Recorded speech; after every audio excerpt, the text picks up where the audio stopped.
গোপালগঞ্জ জেলা কারাগার পরিদর্শন করেছেন অন্তর্বর্তী সরকারের দুই উপদেষ্টা।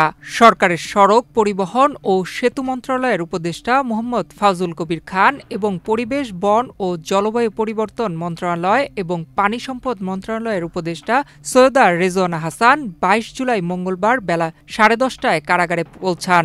এ সময় উপস্থিত ছিলেন মন্ত্রিপরিষদ সচিব ড শেখ আব্দুর রশিদ, কারা মহাপরিদর্শক ব্রিগেডিয়ার জেনারেল সৈয়দ মোহাম্মদ মোতাহের হোসেন, ঢাকা বিভাগীয় কমিশনার শরফ উদ্দিন আহমেদ চৌধুরী।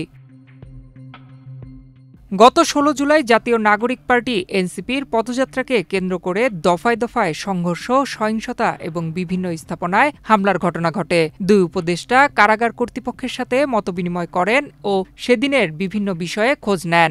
এ সময় গোপালগঞ্জ জেলা কারাগারের ভারপ্রাপ্ত জেলার তানিয়া জামানের কাছ থেকে সেদিনের ঘটনার বর্ণনা শুনেন।